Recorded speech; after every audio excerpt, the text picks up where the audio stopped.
нэг байгууллага оролцож байгаа. Та бүхэн манай Edu Japan цахим хуудаснаас мөн бусад авцарч сургуулиудын мэдээллийг бас авч танилцаарай. Монгол болоод Япон хэлээр байгаа шүү.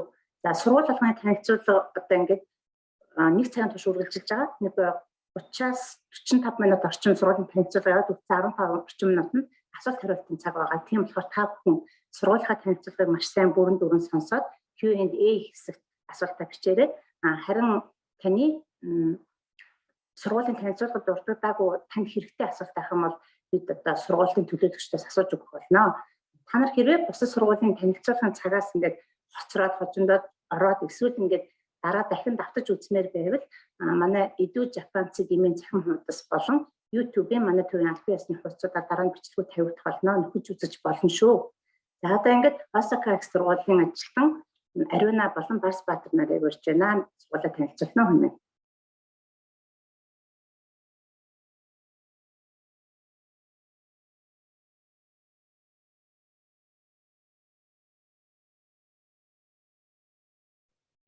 Сайн байцгаана уу? Би видеого өгч болохгүй байна. Видео өгөх эрхгүй байна гэж гарч байна.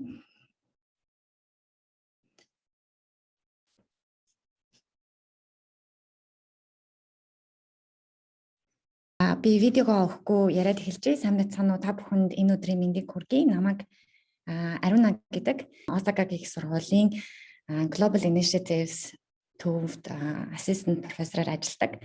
За тэгээд өнөөдөр би та бүхэнд Osaka-гийн сургуулийг танилцуулна. Манай сургуулийн одоо яг сурж байгаа оюутан маань бас орж ирээд өөрийнхөө туршлагаас та бүхэнд хуваалцгаа. Тэгээд аль болох та бүхний асуултанд хариулахыг бодно. Гэхдээ хэрэг хариулж амжихгүй бол дараа нь энэ имэйл хаягаар бид нартай холбогдож болно.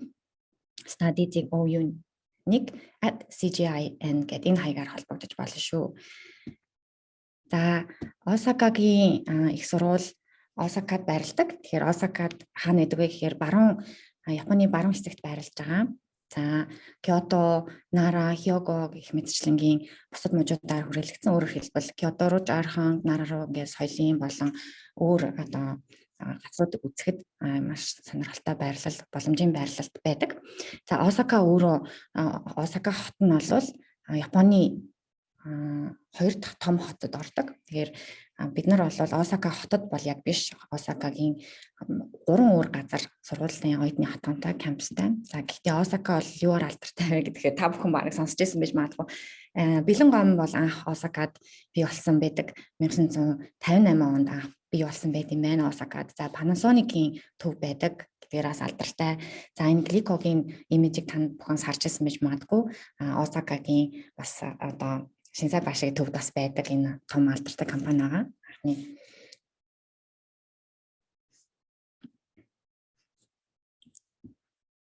За Осакагийн муж одоо Осакагийн castle одоо Осакагийн ордон тий Осакагийн ордон жуулч бас их ирж үздэг. Гаднаасаа бол та бүхэн дээр харж байна. Дотроо бол ингээд музейтэй ерөөдөө Осакад болж исэн үйл явдлын талаар танилцуулсан музейтэй ингээд байгалийн үндэслэнтэй газар байрладаг байгаа.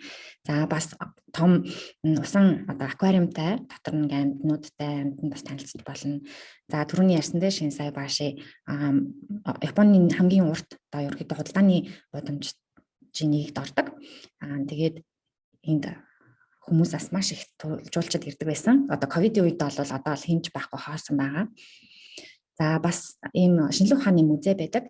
Оюутнууд болон хүүхдүүд, ялангуяа хүүхдүүд ингээд тоглож сонирхож шинжлэх ухааны талаар ойлголт авахд бол маш зүгээр. Дээрээс нь бас судалгаа хийж байгаа хүмүүс бас энд ирж мэддэг байгаа. За Universal Studio 6 дэлхийд дээр 6 байдаг. Тэрний нэг нь Осакад байдаг. Энд Harry Potter-ийн ордон, энд нь шинээр байгуулагдсан Мариогийн ордон гэх мэтчлэнгийн. За Осака бол нэг юм байна. Ерөнхийдөө бол маш сонирхолтой оюутнуудад бол сонирхолтой одоо илүү их одоо олон үеийн зэрэг болж байгаа тийм хот, идэвхтэй үйл хот. Тэгээд бас эргэн тойронд нь тайван амьдрах боломжтой тийм газар байрладаг гэж хэлж болно. За Осакагийн сургуулийн түүхээс товчхон энэ дээр хэлье. Тэгэхээр ер нь бол 300 жилийн өмнө анх байгуулагдсан түүхтэй байгаа. За анх одоо их суурь нь бол ийм хоёр байгууллагаар анх тавигдсан гэж энд харуулж байгаа. За 1931 онд анх Осакагийн эзэн хааны их сургууль Осакагийн их сургууль гэдэг нэрээр байгуулагдаад 1949 онд Осакагийн их сургууль нэртэй одоогийнхаа хэлбэрт ороод 2007 онд Осакагийн гадаад хэлний сургуультай нэгдээд за 2021 онд сая Осакагийн 90 жилийн Осакагийн гадаад хэлний сургуулийн 100 жилийн ойгоо тэмдэглэж байгаа энэ жил.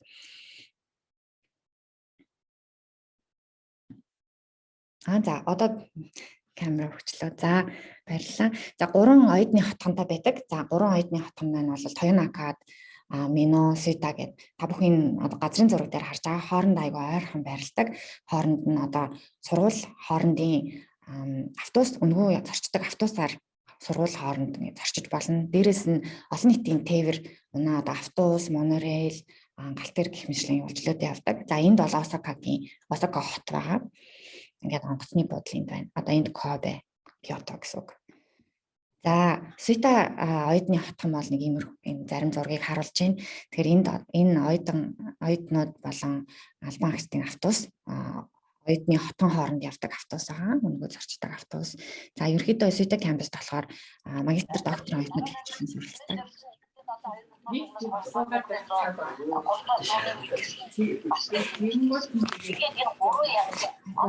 Тоёнака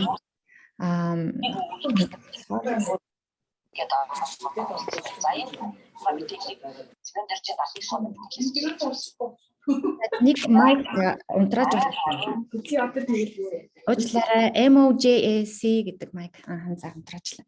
Тоёнакагийн кампус бол энэ байгаа. Хэвчлэн бакалаврын оюутнууд суралцдаг. За монорейл бол энэ дээр харагдаж байна. Сургуулийн кампус болны хажууд монорейл зогсдог байгаад нэг дээгүүр явдаг. Тэр. За энэ болохоор Миногийн шинээр байгуулагдсан манай кампус.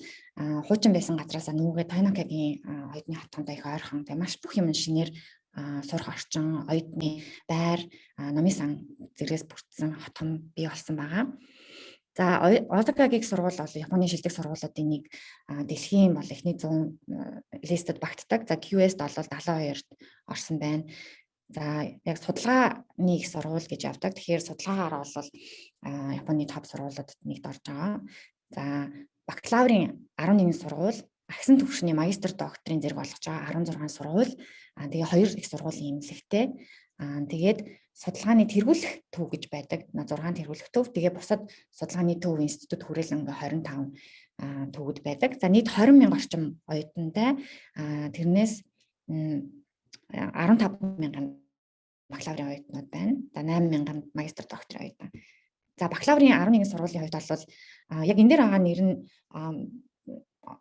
яг энэ дээр байгаа нэрийг нь хараад дотор нь ямар мэргэжил байгааг нь бац хэлэхэд айгүй хэцүү байдаг. Яагаад гэвэл жишээлбэл утга зохиол, соёл дотор бол дизайн ч юм уу бүр дуу хөгжмийн жишээлбэл анги хүртэл байдаг.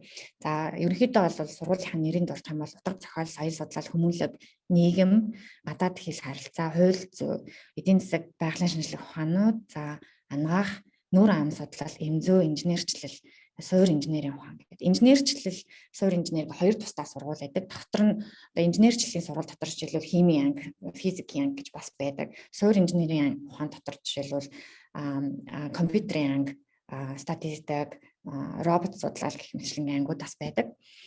За агсан түвшний 16 салбар сургууль байгаа.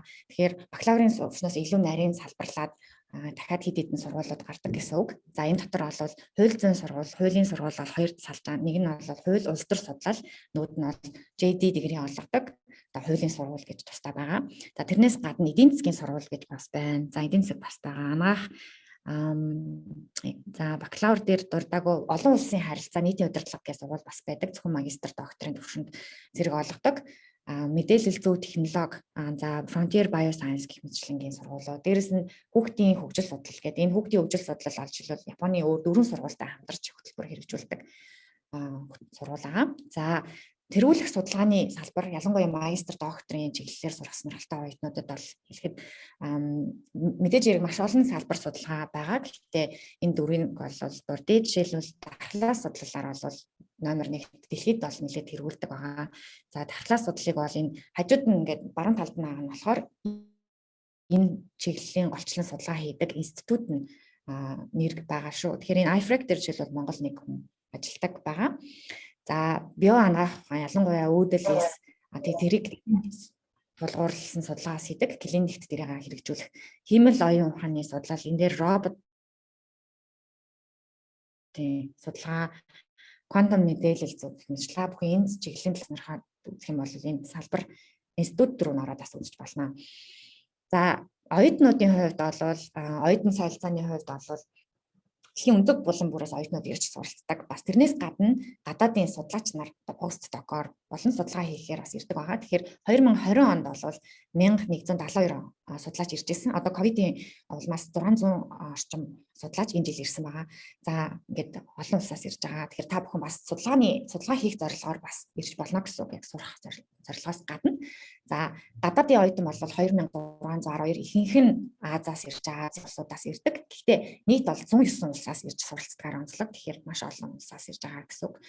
За Осакагийн сурвалж сурж авах хугацаанд Японоос гадна өөр улсад солилцоогоор суралцах бас боломжтой. Манайх 600-аас 700 орчим сургуультай хамтын ажиллагааны гэрээтэй. Тэгэхээр тэр одоо сургуулиуд руу нэг семестр, нэг жилийн хугацаанд сурч болно гэсэн үг. Тэгэхээр ерөөдөө харж байгаа тийм Аз болон Европ, Америк руу олон оюутнууд явдаг байгаа. За одоо энэ жилийн байдлаар 2021 оны 5 сарын байдлаар нийт 15 оюутан Осакагийн сургуульд сурж байгаа. За эдийн засгийн салбар нэлээд олон оюутнууд 5 оюутнууд, за хэл соёлын төв, за инженер технологиор бас оюутнууд сурж байна. Хэл шинжлэх ухаан, за нийгэм хүмүүнлэгийн ухаан оюутнууд сурж байгаа. За энэ манай бакалаврын оюутнуудын явуулсан мэдчилгээг та бүхэнд хүргэе.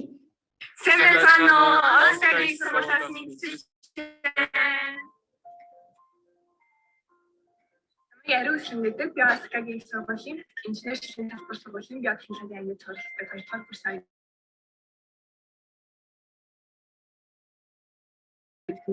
Манай сургуулийн болохоор байгаа. Тэгээд тэр талаараа ч гэсэн олон улсад ерөнхийдөө сайн үнэлэгддэг байгаа. Баасан зэрэг гэдэг Осакагийн сургуулийн эдийн засгийн факультетийн 1-р курсын оюутан. Манай сургуулийн оюутнуудад бие даасан боломжийн бүрэн хангаж өгсөн учраас өссөн чиглэлээр сурах боломжтой байдаг. Намайг Уулан гэдэг би шинжлэх ухааны инженерийн салбарын систем инженерчлэгийн ангид суралцдаг 2 дахь курсын оюутан байна. Осакагийн шинжлэхийн төвшинг явуулсаас гадна оюутнуудын хичээлээс гадуур хэмждэг байгаа. Энийг гэх юм бол оюутны холбоонд хамрагддаг. Оюутны холбоонд сургуулийн баяр наадам болон Намайг Анар гэдэг одоо Осакагийн сургуулийн хүмүүст ухааны салбар сургуулийн боловсролын судлал чиглэлээр 4 дахь жилээр суралцж байна. Осакагийн сургуулийн болохоор Японы Изааны сургуулиудын нэг улсын сургуулиудаа топ 3 жигсдэг сургууль байгаа. Тэгээд миний суралцж байгаа хүмүүст ухааны салбар сургууль 1972 онд хамгийн анх Японы улсад хүмүүст ухааны салбар чиглэлээр байгуулагдсан хамгийн анхны салбар сургууль байгаа. Тэгээд яг энэ салбарт суралцж байгаадаа аюул баяртай байна.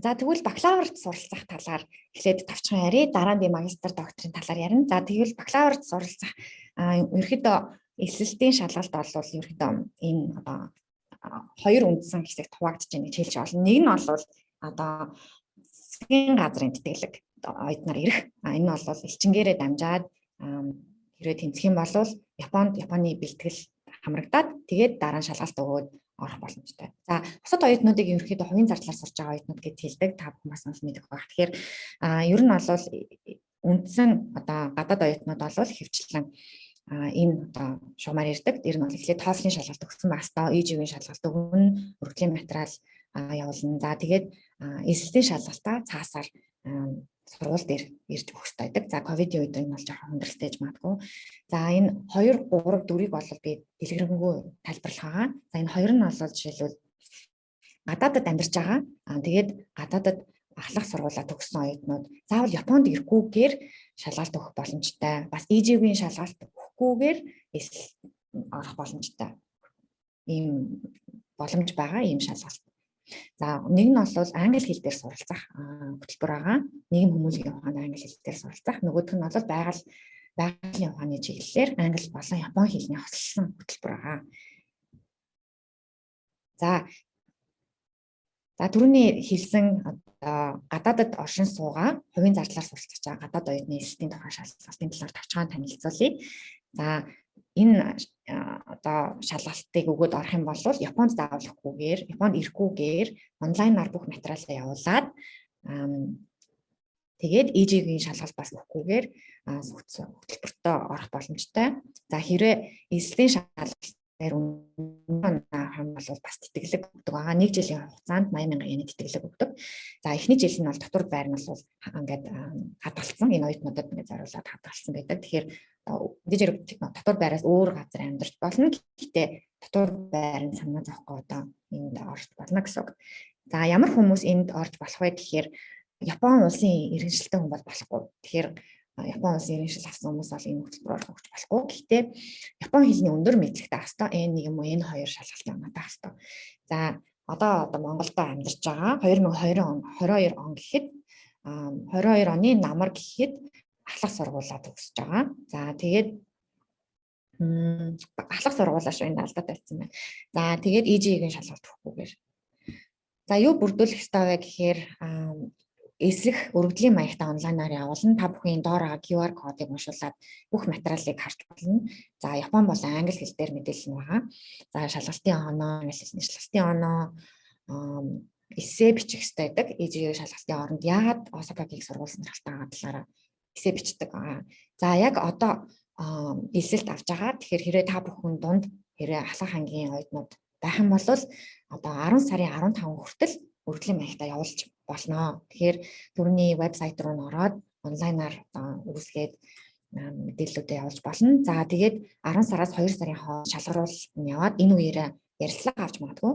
За тэгээд 3 сарын 29-нд хариу гараад хэрвээ тэнцэх юм бол дараа жилийн 10 сард ирээд за тэгээд хэрвээ энэ хөтөлбөрийн нэг онцлог нь эхлээд тэнцэх юм бол 6 сарын Япон хэлний сургалтанд суух ёстой. Тэгээд дараа жилийн 23 оны 4 сараас хөтөлбөртөө өөрөө сонирхсан хөтөлбөртөө орж болно. За тэгээд энэ одоо шалгалтын системээр бол Осакагийн 10 бакалаврын сургуульд өгч болно. Байгалийн ухааны чиглэл бол боломжгүй. За байгалийн ухаан бол өөрийн гэсэн тусдаа гадаад оюутнуудад зориулсан хөтөлбөртэй учраас энд ордог байгаа.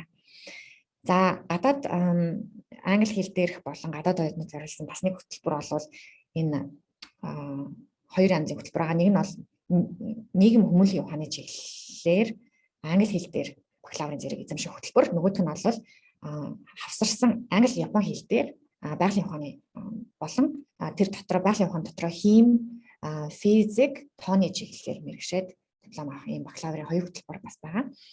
За нийгэм хүмүүнлэгийн ухааны англи хэл дээрх хөтөлбөр бол бүх хичээл нь англи хэл дээр явагддаг.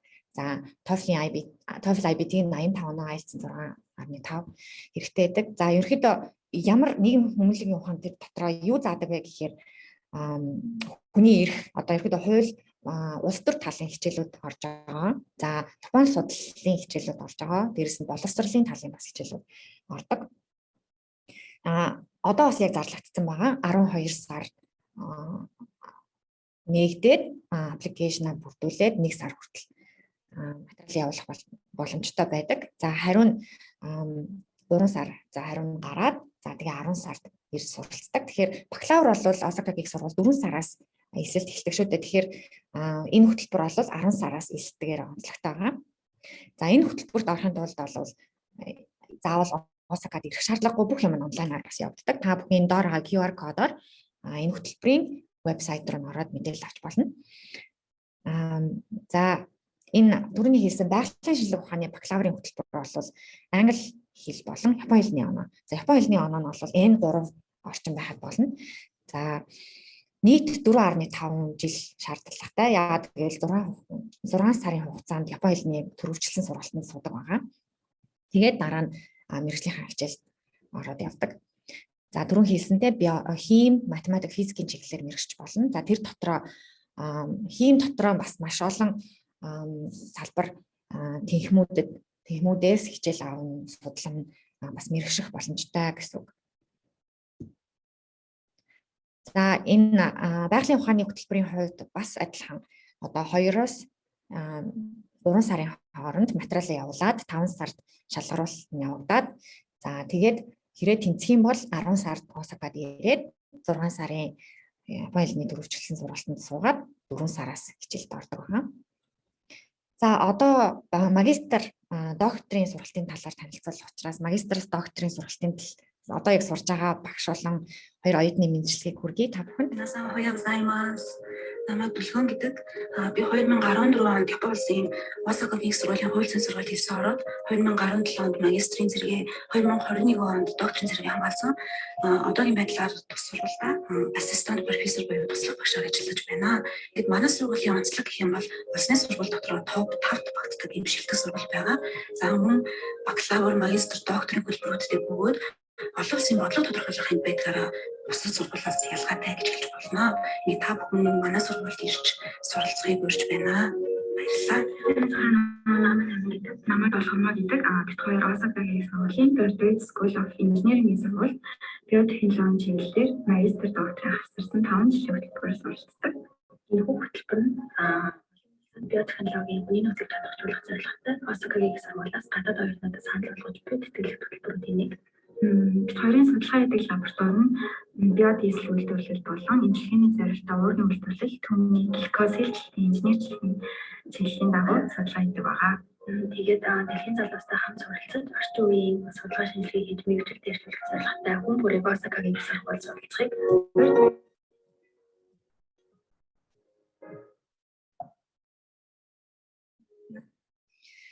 За тэгвэл магистр доктороор суралцах сонирхолтой оюутнууд хэрхэн материалаа бүрдүүлэх вэ гэдэг юм бол хамгийн их нь бол судалгааныхаа төлөвлөгөөг гаргах хэрэгтэй.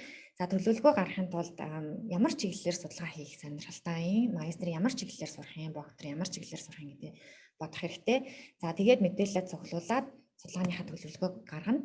За удирдагч багшаа олоход мэдээж хэрэг маш чухал байгаа. Тэгэхээр удирдагч багшийг манай энэ сайтаас орж харж болно. Та бүхэн QR кодыг уншуулад олж болно. За энэ дээр багш нарын одоо судалгааны салбараар нь хайж олно. Энэ англи болон япон хэл дээр байгаа. За энэ дээр англи нь харагдаж байна. Гэхдээ япон хэл дээр бас хаах боломжтой.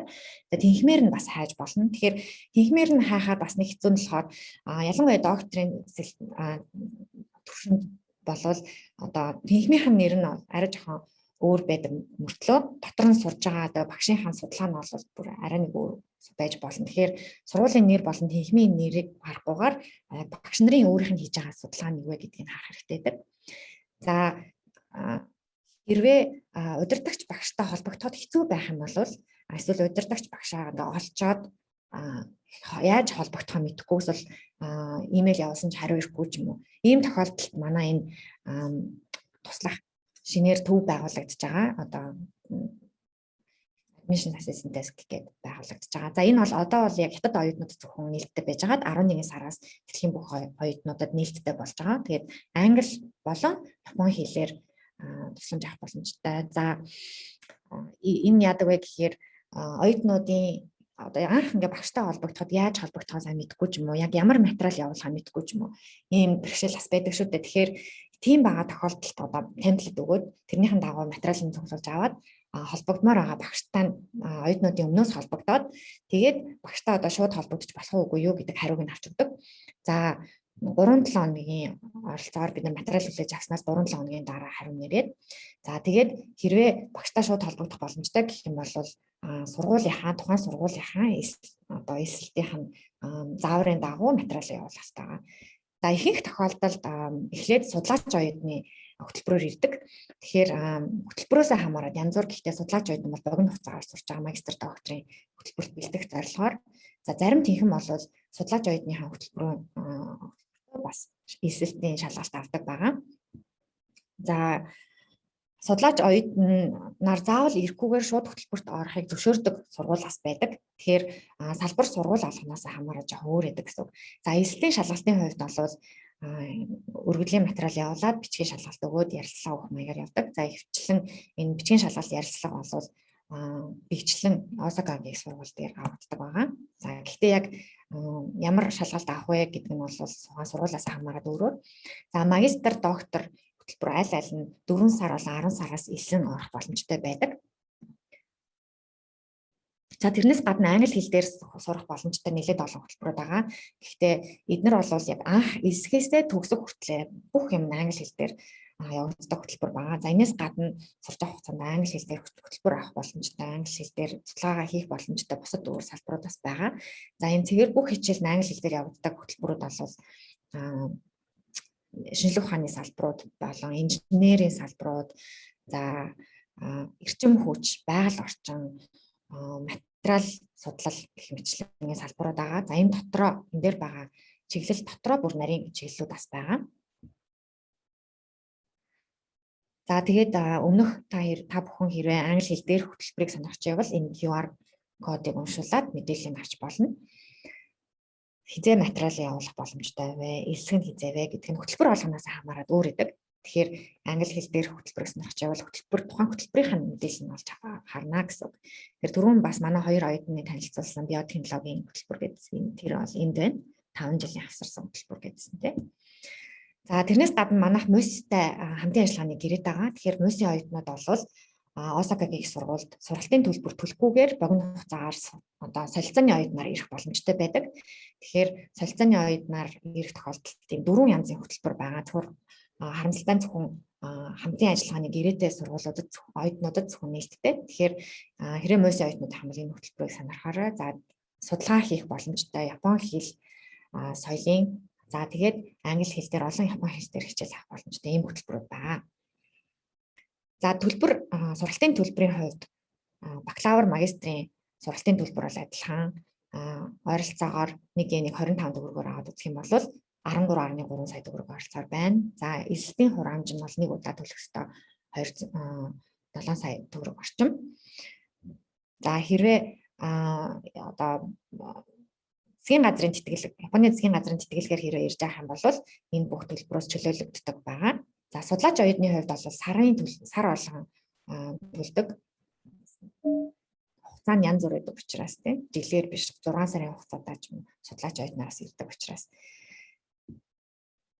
За тэтгэлгийн хувьд ерөөхдөө манад сурч байгаа оюутнууд ихэнх нь засгийн газрын Японы засгийн газрын тэтгэлгээр ирж байгаа. За та бүхэн бас мэдэх бах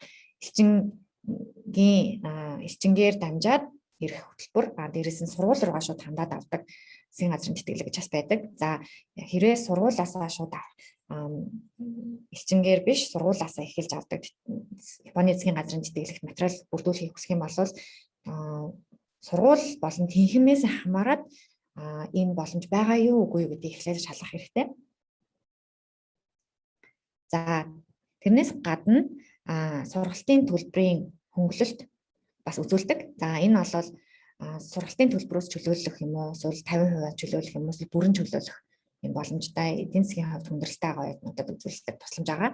За энэ сургалтын төлбөрийн хөнгөлөлтийг бол 9 орсныхаа дараа материалыг бүрдүүлээд тэгээд хэрэг тэнцэх юм бол одоо төлбөрөөс чөлөөлөгддөг байгаа.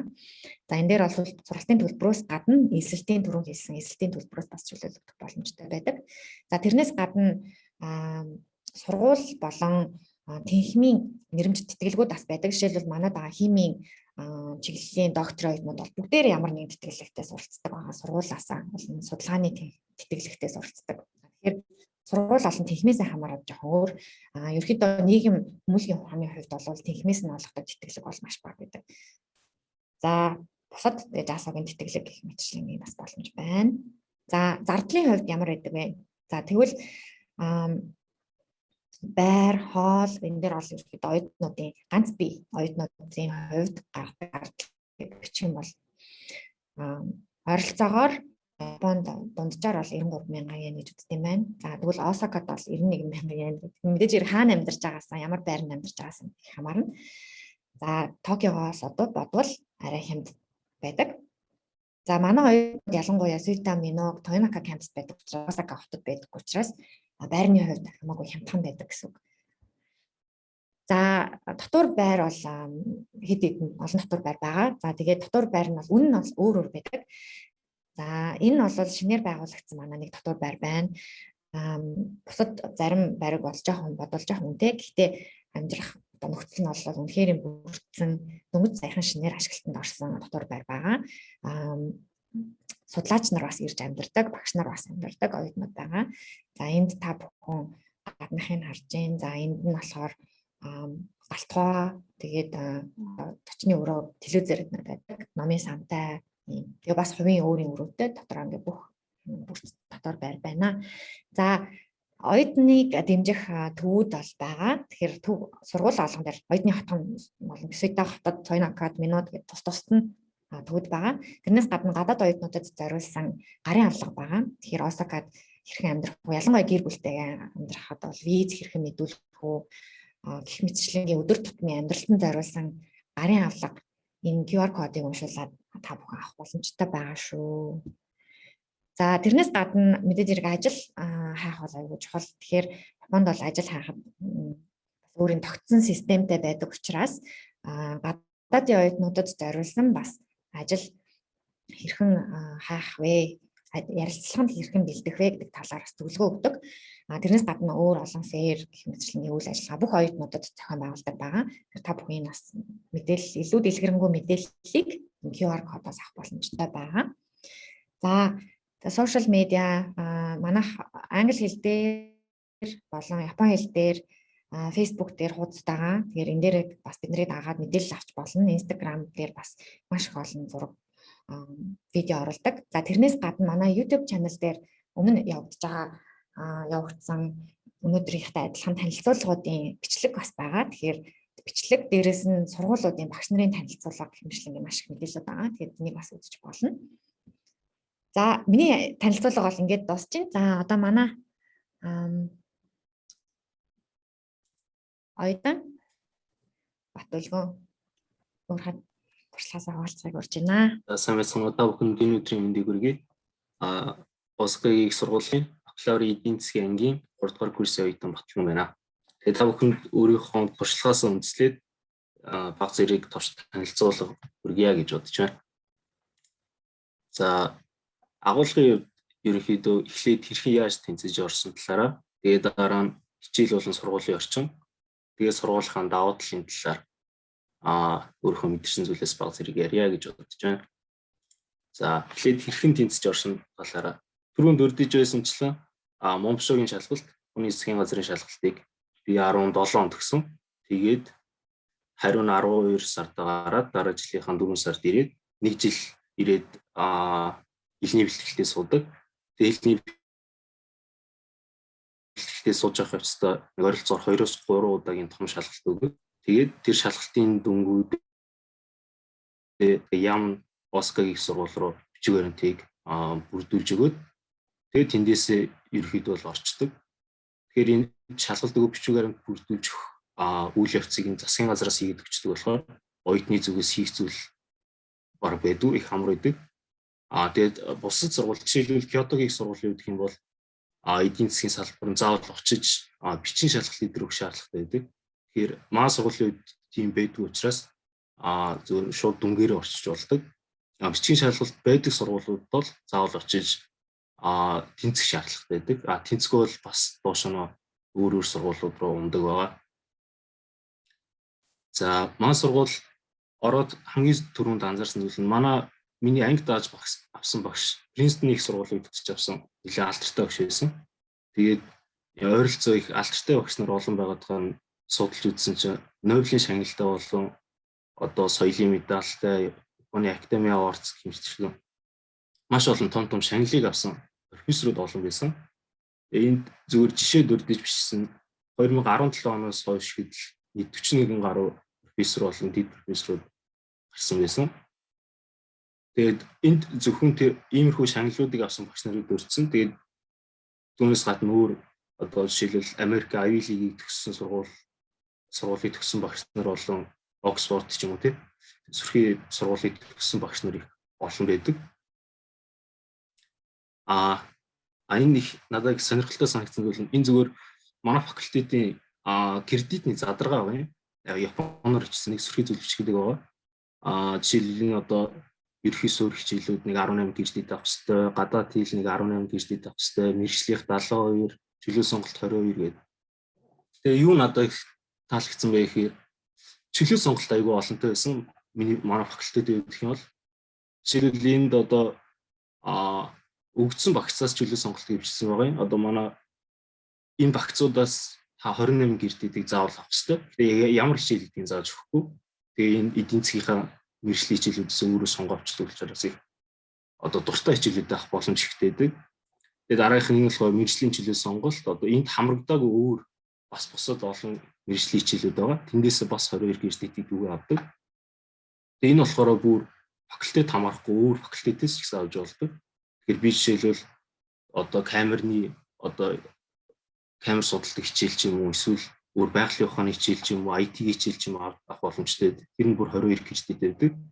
Тэгэхээр энэ гурвыг л зөвхөн нийлүүлэлээ гэхэд ойролцоогоор 72 гэдэг чинь төгсгөл 130 кредит байлаа гэхэд тэрний талаас илүүг нь өөрөө чөлөө сонголтоор аваад төгсчих болж байгаа. Тэгээд дээрэс нь манай эдийн засгийн бакалавр болохоор диссертац өчтдөө диссертац төсөлтийн юунд thesis өчтдөө гэсэн. За клуб болон дугуулангийн талаар баг зэрэг ярих гэж бодож байна. Миний анзаарснаар Японд болохоор нэг хоёр янзын байгаад байгаа шүү. Клуб дугуулан секц болон circle гэж нэг хоёр янз байгаа. Клуб бол букацу гэж яриад байдаг.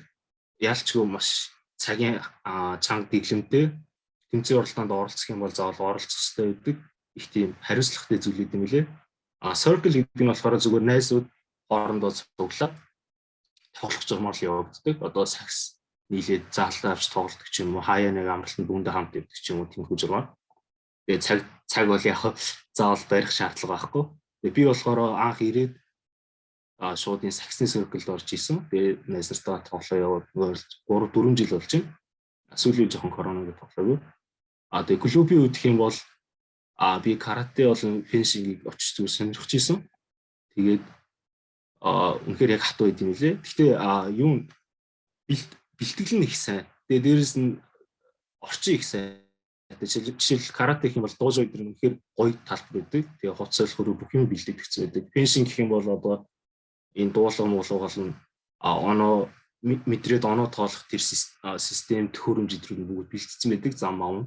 Яг нэг зүйл нь хэрэгсэл идрээ өөрөө сонгох юм байлээ. Одоо энэ буц хамгаалтын хэрэгсэл тэгээ энэ дуулга одоо энэ хантаа зэдрээ.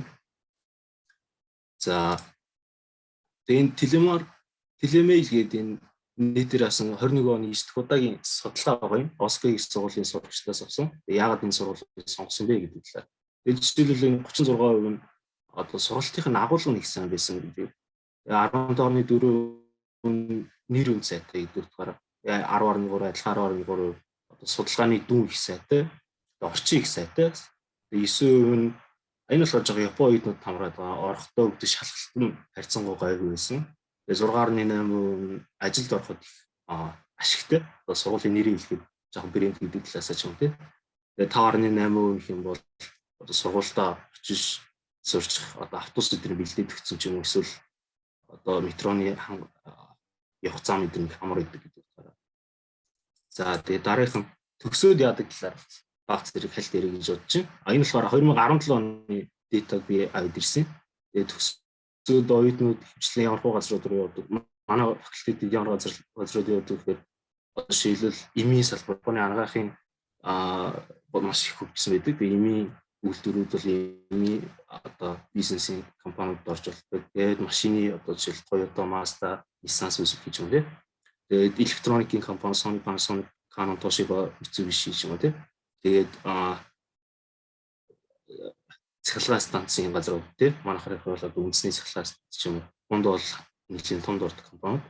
Тэгээд өөр одоо өөрийн телефон тий. Одоо манайхаар бол Skype Mobicom ч юм уу. Яг үндсэн гэж хэлэх компаниуд орж болдог. Тэгээ бас банк байгаа. Манайхаар бол одоо хаан банк, хас банк ч юм уу тиймэрхүү яг улсыг төлөвлөхөр хэмжээний компаниуд болон одоо өөрчлөлт хувь цааны компаниуд маш их байдаг. Тэгээ тийшээ даатгал болон тийшээ хөвгүүд ордог юм лээ. Зөвхөн миний ойролцоо ойр дотны хүмүүсээс их юм бол төсөж явсан хүмүүсээс Amazon жишээлбэл IT-гаар орсон байгаа. Яг тэр хүн IT-г өмсөл та тэгээд эдийн засгаас их юм бол Rakuten ингээд одоо бас тийм IT-ийн чиглэлийн компаниудаас орсон ажилчид орсон хүмүүс байдаг.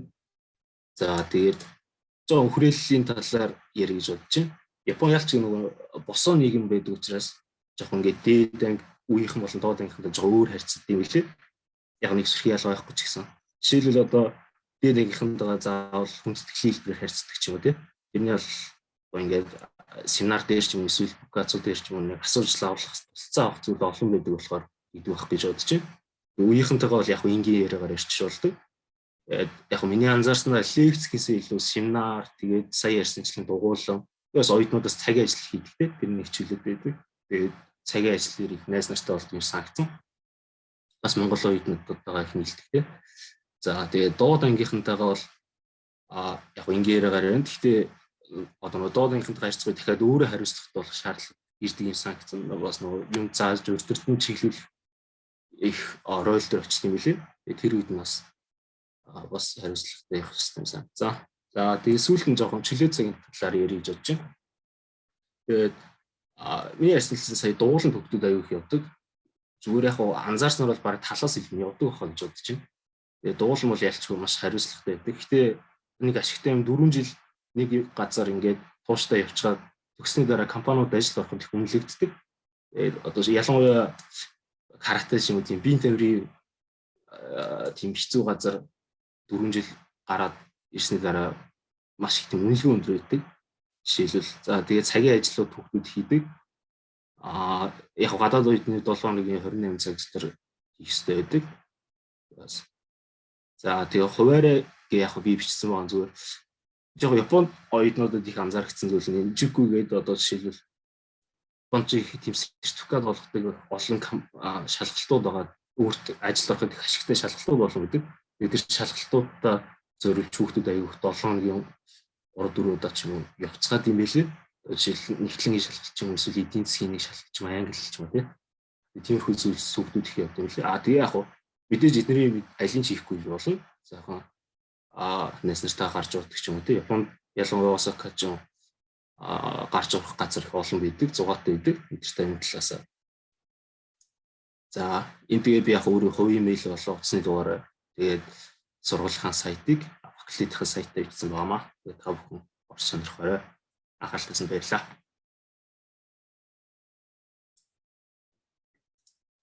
Баярлалаа та бүхэн.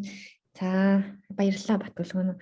Тэгээд асуултанд одоо хариулъя гэж бодож байна. 16 минут орчим байна.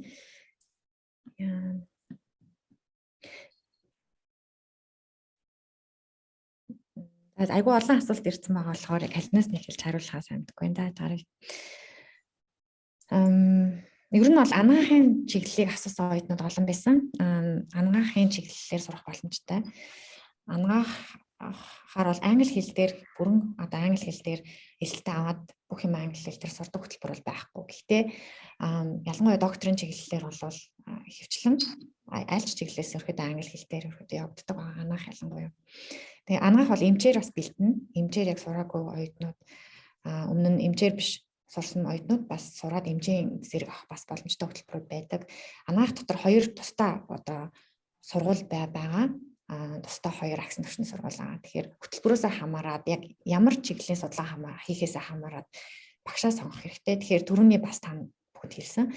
Багшаа сонгох бол хамгийн чухал. Тэгэхээр аль сургуульд орох вэ гэдгээ шийдэхээсээ илүү ямар чиглэлийн судалгаа, ямар багшийн дор сурах вэ гэдгийг эхлээд сайн судлах хэрэгтэй. Тэгэхээр тэрнээс хамаараа мэдээлэл нь жоохон өөр байгаа. Сургууль аль сургуульд байгаа гэдэг нь.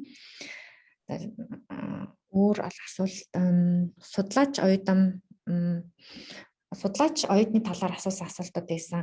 Ер нь бол бүхэл хөтөлбөрт судлаач оюутнаар ирэх боломжтой. Тэгээд яг шалгаруулалт нь ямар хувь авах вэ гэдэг нь бол янз бүр хвчлэн материалаа явуулаад эсвэл зарим нь бол ярилцлага авч магадгүй.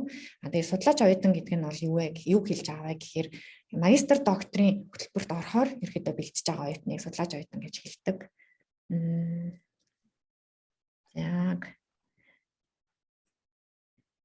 За тэгээд биднээс бас эргээд холбогдож болно. 4 имэйл хаягаа би бас дахиад харуулъя. Тэгэхээр тийшээ бас дараа нь бичиж болно. За тэгээд асуулт нь болохоор яг англи хэл дээр юм уу япон хэл дээр сурч байгаа гэдгийг мэдэхгүй болохоор сайн бас хариулж мэдэхгүй байна.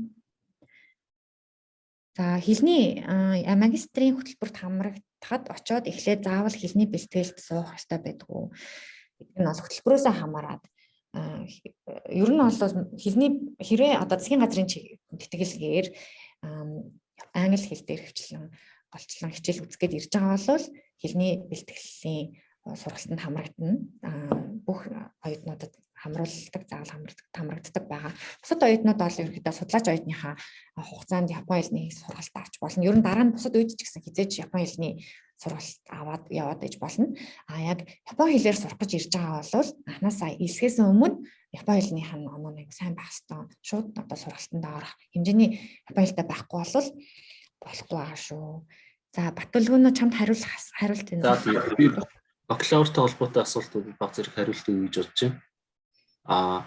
Бакалаврт анхаарахын сургуульд орохын хэлний хэлтгэлт тэр удаа суух ангаалт тэнцэж. Хэлний хэлтгэлт яг адилхан 1 жил суудаг. Ирээд 1 жил суугаад яг ангаах бол 5-6 жил байдаг учраас сурах хугацаа нь бол урт. Гэхдээ хэлний хэлтгэлт суух юм адилхан байдаг. За шууд чатнаас харч тийм үү. Засгийн газрын тэтгэлэгт хамрагдахын тулд Японы хэлний суурь мэдлэгтэй явах шаардлагагүй. Гэхдээ яг Японы хэлний шалгалтын дээр 0 оноотой бол байж болдгоо.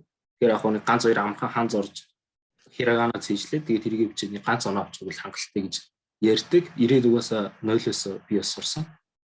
11-р анги 10 сард 1-ээс 16 хооронд явагдах тэгэл бүртгүүлж болох уу? Ер нь бол яг 12 дугаар анги зөвхөн бүртгүүлдэг. Эсвэл 1-р курстэй ч юм уу тий. Тэгвэл 11 бүртгүүлж бол 12 дугаар ангидаа ирч чадахгүй болдог. Архитекторын чиглэлийн хөтөлбөр байгаа бол архитектор байдаг. Хөгжмийн дугуулангууд бас байдаг. Дуулангаар дамжиж тэмцээнд байр эзлүүл яг төлбөрийн хөнгөлөлт бол байдаггүй. Гэхдээ тэгсээд компаниудад ажилд ороход бол маш ашигтай байдаг. Шалгалтаа явж хүү Монгол Японы төв дээр хангалттай мэдээлэлүүд байдаг. Хвчлэн би миний хувьд бол 5 сарын 1-нд бүртгүүлээд 21-нд ихний шалгалтаа үжсэн. Тэгээд тиймээс хойш 12 сар хүртэл маш удаан хугацааны шалгалтууд байгаа. Сэтгэл судлалын тэнхэн байдаг бакалаврт. Хууль ямар шалгалт байдаг лээ? Нэг факультет байдаг. Жуулаа хөх хичээлэх дугуулсан бас байдаг. Сэтгэлээс ивэл гоё юм лээ. Жохон чанга. Боловсролын чиглэлээр асуудал. За тэгээд өөр жоох үл эдийн засгийн факультет ямар мэргэжлэр бэлддэг вэ? Эдийн засаг болохоор маань сургууль факультетэнд ороод ерөөсө ганцхан юу гэдэг. Одоо шил эдийн засаг чинь ингээд яг миний бодлоор бол Монголд ингээд санхүү эдийн засаг тусдаа ч юм уу тийм байдаг баг. Бизнес удирдлагын тусдаа ч юм. Манай сургуулиуд бүгд нэг үт юм билээ. Айгуу сүнэ. Эдийн засаг өдрөн. Тэгэхээр аль ч хичээлийг авч болно. Төсөлтөө бүгдийн яг тийм бүгднийх нь нэрийг бичүүлээд өгсдөг. Жоох үлээрээ. Нэг EGU-гийн шалгалт өгдөгөө гэдэг нэг асуусан би хариулчих уу. EGU-гийн бакалаврын болвол ерөөхдөө өгдөг байгаа. Гэхдээ түрүүний нэг ярьсан EGU өгөхгүйгээр материал өгдөг хөтөлбөр гэдэг түрүүнд танилцуулсан. Тэгээд тэрүүгээр өгч болно шүү. EGU өгөхгүйгээр бакалаврт материал өгөх боломж бас байгаа. Эдийн засгийн дотор маркетинг, менежмент, бизнесийн чиглэл байдаг гинэ. Байдаг. Энэ хоёр нь адилхан нэг үүдэг шүү. Миний ярьсан маш өргөөр байдаг. Химийн инженер 3 дугаар курс 3 кампусын алирын химийн инженер бол юу руу ордог? Суйта кампус руу ордог. Хамгийн том кампус төлөвлөж ярьдаг. Дээш 800 оноод Монгол Засгийн газрын тэтгэлэгт хамрагдах гэж өгдөг. Момшуу гэж болох уу?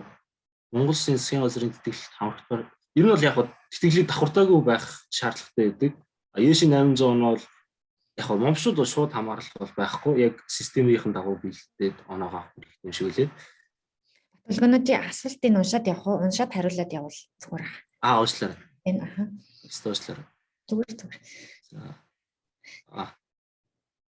IELTS оноотой Японы хэлний шалгалт давхар өгөх шаардлагагүй юу гинэ. IELTS оноотой Японы хэлний шалгалт энэ аль салбарх юм бол танд мэдэх юм уу? IELTS-ийн оноотой. IELTS-ийн оноо шаарддаг. Яг уу TOEFL-ийн оронд бакалаврч байсан айлч төвшөнд англи хэлнийхээ төвшинг харуулах зорилгоор IELTS өгж болно л да. Зүгээр IELTS-ийн 6.5 гэдэг түрүүн харуулсан болохоор англи хэл дээр бакалаврын зэрэг олгодог нийгэм хүмүүлийн ухааны хөтөлбөр байгаа. Тэр бол IELTS-ийн 6.5 гэсэн. Тэрийг хэлсэн үү? Тийм асуулт байсан уу? Тийм IELTS оноотой бол Японы хэлний шалгалт давхар өгөх шаардлагагүй юу гэдэг. Тэгвэл шал өөр IELTS Японы хэл бол хоёр тусдаа штэ тий. Хоёр тусдаа тий. Момшуу шалгалтанд яаж бэлдэж байсан бэ? Би болохоор хуваараа бэлдсэн. Зөв YouTube-ээс миний хувьд математик, англи хоёр л өгсөн. Тэгээ YouTube-ээс математикийг англиар хайгаал гарч ирсэн материалуудыг биелээл өмнөх оны шалгалтуудынхаа материалуудыг хийгээд англи болохоор би шинэ Монгол сургуулийн нэг багшийн гаргасан ном байсан. Ногоонгийн ямар ном вэ? Тэрийг аваад өөрөө бэлдээд орсон. Тэнд бас хариулт ивэл дундаас нь хариулаарай. Би айгүй олон хөтөлбөрүүд асуусан байна. Тийм хөтөлбөр байгаа юу гэж. Тэгээ ерөнхийдөө вебсайтуудыг бас хайгаад интернетээр хайх юм бол олох бах. Би тэгээд хайгаад явуулах гал шүдний эмчээр бол бэлтгэх хөтөлбөр байгаа. Гэхдээ япон хэл дээр байгаа шүү. За анагаахын чиглэлээр магистрт сурахад засгийн газрын тэтгэлэг авч болох уу? Болно. Бүхэл салбарт болно. Японы засгийн газрын тэтгэлэгт бол.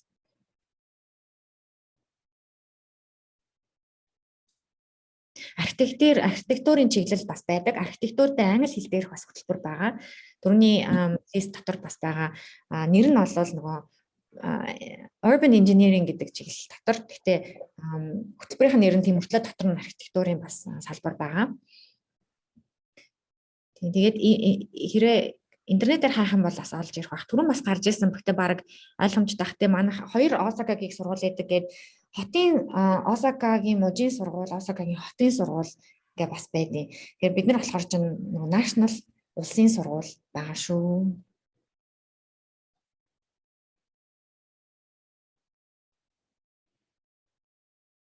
Хэлний бэлтгэл зөвхөн ирж болох уу гэд зөвхөн хэлний солилцооны хөтөлбөр байдیں۔ Заавал нөгөө хамтын ажиллагааны гэрээгүй зөвхөн оюутнууд ирээд сурч болдог хөтөлбөр бас байдаг. Өөрөөсөө төлбөрөө төлөөд ирж сурч болдог. J-ship гэдэг нэртэй хөтөлбөр байгаа. Би бас ийм хэрэг хайх юм бол гарч ирнэ. Богино хугацаагаар. Гэхдээ хвчлэн нөө соёл сурах зорилготойгоор солилцооны хөтөлбөр. Сэтгэл судлалыг хариулсан тий. Сэтгэл судлалын тэнхим сэтгэл судлалын тэнхим гэж байдаг. Нийгэм нөгөө юу гэж байгаа. Нийгэм судлалын сургууль. Гэхдээ зөвхөн япон хэл дээр бүх хэлтэй шалгалт юм явагддаг. Сэтгэл судлалаар япон хэл дээр сурах сонирхолтой бол боломжтой байгаа.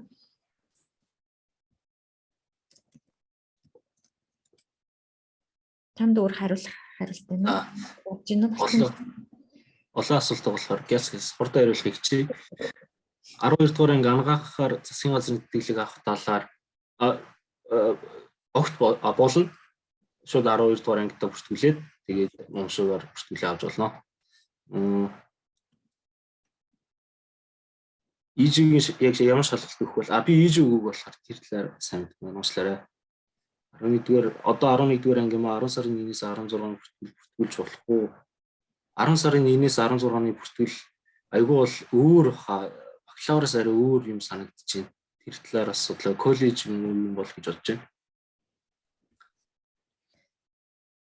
Тэгэхээр энэ бол EGU-гийн шалгалтын хувьд бол вебсайтн дээр бүх мэдээлэл нагаас ямар чиглэлээр сурах гэж байгаа гэдгээс хамаарат ийм байх ёстой гэд нэлээд дэлгэрэнгүй гарын алгаа Япон хэл дээр бүгдээрээ. Тэгэхээр тэрийг унших хэрэгтэй. Мөс софтвер инженер чиглэлээр сурдаг юм уу? 20 үйл төгсөн үүнээс өмнө оюутан солилцоогоор явах боломж байна уу? Англи хэл анхан дунд явахгүй л надад ямар боломж байна оюутан солилцоо хугацаа. Оюутан солилцоогоор хүүхдүүд би болохоор яг ирж исэн хүнийг бас сайн мэдэхгүй байна. Тийм оюутан солилцоогоор мөсөөс зөвхөн ирж болно. Яг сургалтынхаа төлбөрийн нөгөө гэрээтэй тэгэхээр мөстэй хэрэг сургалтын төлбөр төлсөн байх юм бол Осакагийн сургалтын төлбөр төлөхгүйгээр нэг семестрээс 2 семестрийн хугацаатай солилцооны оюутнаар ирэх болно. Гэтэ яг одоо ковидоос болоод солилцооны одоо яг онлайнаар хичээлүүд аваад явж байгаа. Яг ирж арай чадахгүй. Ер нь бол боломжтой. Гэтэ зөвхөн мөсийн оюутан байх хэрэгтэй. Мөсийн айлч сургууль гэж болно гэхдээ. Япон явж болно. Анагаах зөвхөн япон хэл дээр үгээд магистрийн түвшинд бол ер нь бол тийм. Гэтэ докторийн түвшинд бол англи хэл дээр хөтөлбөрүүд бол байгаа. Багш нартайгаа шууд холбогдоод материалаа явуулаад түрүүний багш хайдаг системээр би дахиад бас явуулъя багш хайдаг линкийг бас та нар бас имэйл хаягаа үлдээвэл за имэйл хаягийг бид нар авах боломжтой болов уу? Имэйлээ би харуул шеэрлэчээ. Тэгээд имэйлээр бас явуулж болно. Өгөн дээр байхгүй нэ. За.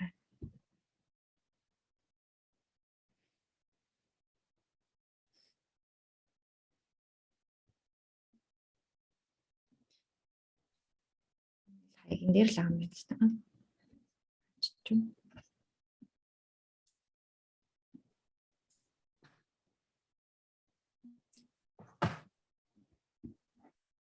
Энэ өнөөдрийн ярианы бичлэг бас дараа нь харах боломжтой. Бас дээрээс нь түрүүний манай хэлсэн YouTube-ийн чаналуудаас ороод харж болно. Яг адилхан ойролцоо мэдээлэлүүд өгсөн байгаа шүү. Тэгээ би энэ имэйлийг энэ дээр харуулчихъя.